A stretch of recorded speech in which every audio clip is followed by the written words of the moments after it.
This week took me to the Russ Chandler Stadium on the Georgia Tech campus. It was fun getting to see Connor Thomas face off against Austin Bergner of North Carolina. Thomas sat mostly 90 miles per hour but did top out at 93 several times. He had some good sliders but wasn't locating it consistently enough, and the Tar Heels seemed happy to wait for the fastball. As for Austin Bergner, I'd heard good things. His fastball was sitting 91 to 93, but the secondaries just weren't working that day.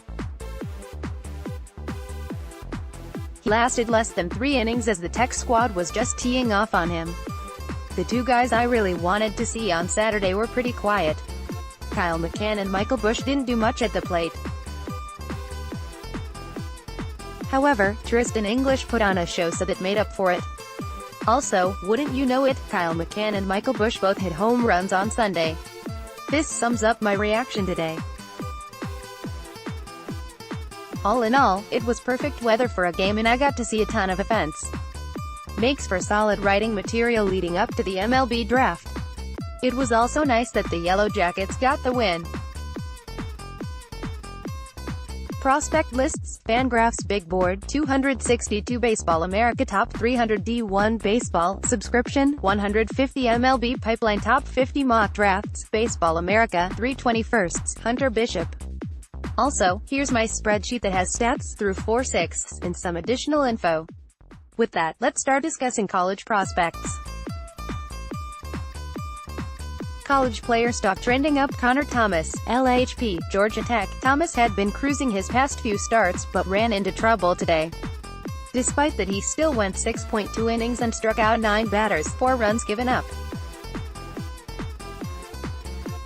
In the first inning he sat 93, but the rest of the time I watched he was pretty much sitting 90 to 91, occasionally dipping to 88. He was dropping in some good sliders and changeups, from what I could tell, but overall he was inconsistent and hitters just sat on his easy fastball.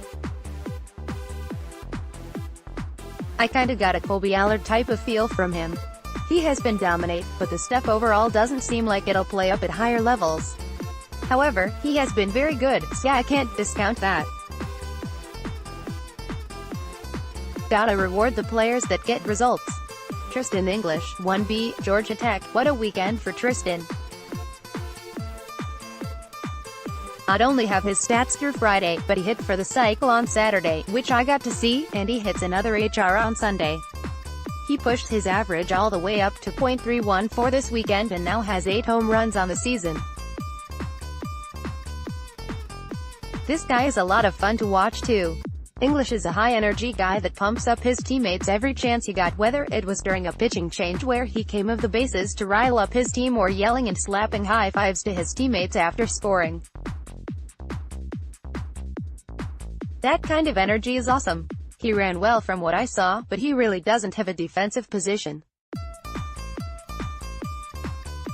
He's either been Ding or relegated to 1B, so the bat must play. I'm putting his stock up for now. Also, he was a treat to watch live, which makes him easy to root for. Anthony Veneziano, LHP, Coastal Carolina. A tall 6 feet 5 inches lefty, sits low 90s as a starter and has a good slider. He could probably sit mid-90s out of the pen. Veneziano has had an up-and-down season, switching between starter and reliever. However, he's an intriguing arm and fits well as a reliever. Because of that, I'm looking past pure stats and putting his stock up. Ryan Zephyr-John, RHP, Kansas. I'm becoming a fan of Zephyr-John. He's got a nice build, standing 6 feet 4 inches and weighing 225 pounds. His fastball is mid to high 90s, max 97 miles per hour, and nice arm side movement. You should be able to see it below. Ryan's mid-80s slider also flashes. Plus, bad news is that he walks a lot of guys. This season he's sitting at 6.94 BB9. He'll need to improve his control and develop the change to stick as a starter. He's been able to work around the walks, but this past weekend he didn't make it out of the 4th inning. I'm putting his stock up for now due to his electric arm, but more starts like this weekend will bump him down. Matt Cantorino, RHP, Rice. In 7 of Matt's 8 starts he's pitched at least 6 innings. He has 2 starts making it to the 9th and actually just pitched a complete game this past weekend. See tweet below. Cantorino has a fastball that sits low to mid-90s and has a curve, slider and change. All 4 pitches are at least average with the curve flashing plus. Nick Quintana, if Arizona. For his college career, Quintana has been right around .300 as a hitter, although with a high BABIP of .356. The bat might be a bit below average, but he does have above average power. There is a bit of swing and miss in his game, but he also boasts a good eye at the plate, having a BB rate over 10% every season. He has played all over the infield, and with his plus arm and solid defensive play, he could stick at 3B. Overall for the season, Nick is hitting .296, .445, .509. Edouard Julien, if Auburn. I originally had Julien as someone to keep an eye on for next year, but he was just made draft eligible for 2019 as a sophomore since he played 1 professional season in Canada. He came out of high school with 70 grade speed, so that's probably his best attribute. The switch hitter hit 17 home runs last season, so he was already coming into this season with some expectations with the bat. He currently has 6 homers, which puts him on pace to hit around 12, however, he already has more doubles than last year. We know he has above average game power, but he doesn't hit for a high average and strikes out a lot. He has increased his BB rate and decreased his K rate year over year, so he's moving in the right direction even if the contact rate is still a red flag. Julien is hitting .289, .438, .526 on the season.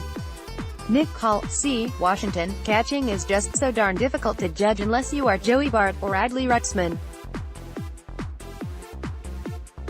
However, coming out of high school, Cale was known to be a good defensive catcher with some hitting skills. Call has made steady improvements with the bat since arriving at Washington. As for his defense, Cale has thrown out 8 of 10 runners and has a .992 FLD percent. Last year he threw out 22 of 32 runners, 69%. He's listed as the 162nd best prospect in the draft right now by Baseball America, but I'm really intrigued by Cale and Jax Groshans. His season slash line is .422, .553, .663. His stance, swing reminds me of Evan Gattis but a little more open. College player stock trending down. Austin Bergner, RHP, North Carolina. As I mentioned earlier, Bergner is a guy that throws low 90s and pairs that with a curve and a change.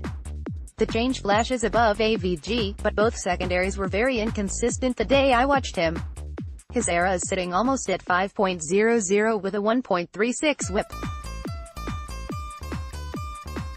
We've got another very pleasant spring day here in the Triangle. Duke and North Carolina are underway in Chapel Hill. Austin Bergner strikes out 2 in a strong first inning for a Diamond Heels, attacking at 92-94 with a good changeup. Good matchup versus Bryce Jarvis. Pic.twitter.com/mbcore4tv28 Aaron Fitt @AaronFitt March 30th 2019 Xavion Curry, RHP, Georgia Tech. Curry is undersized at 5 feet 10 inches, but does have a good arm with a fastball that can sit low 90s, mid 90s as a reliever, and pairs that with a good slider. Lately he's been getting beat up though, and didn't start this weekend. Curry actually did extremely well coming on as a long reliever this past Sunday. He pitched 3 innings and struck out 7. We'll have to see how Tech uses him for the remainder of the year. Graham Ashcraft, RHP, UAB. Ashcraft missed 2018 with a hip injury. He's back as a redshirt sophomore and things looked great after his first 2 starts. Since then, things have spiraled down as he's dealt with major issues with fastball command. His walk rate is now at 8 BB9. While I put Sefferjon in the stock up, I'm putting Ashcraft's stock trending down. He was going to be a hard sign since he can easily go back to school for another year, but unless he reduces the walk rate, he's not going to get drafted high enough to skip his junior year. Ashcraft has a low to mid-90s fastball. He topped 98 miles per hour as a freshman, but has only topped 95 miles per hour this season.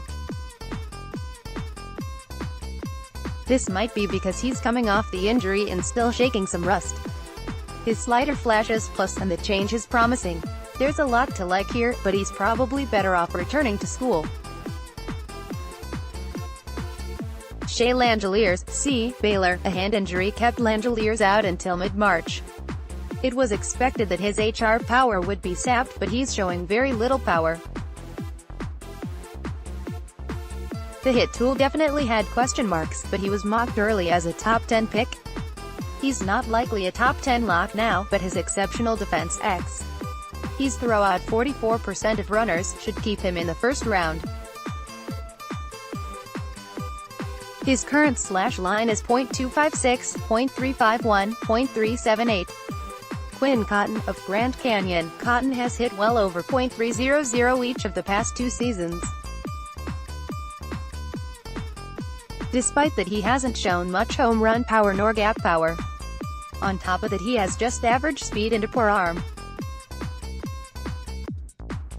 His profile says he should be a center fielder, and while he can be a good defender, his lack of speed might push him off.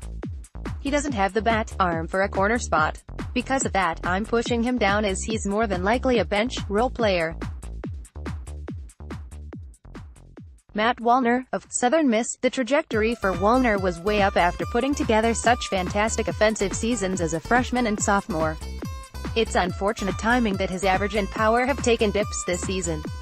He hasn't been unlucky either, as his BABIP is around .330, but he's hitting just .280. Wallner did hit 2 homers this weekend, but he's been unspectacular so far this year.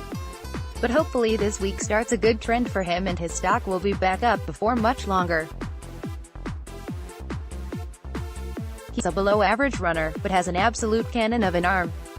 So if you like Johan Camargo in the you might like Wallner. That's it for this week.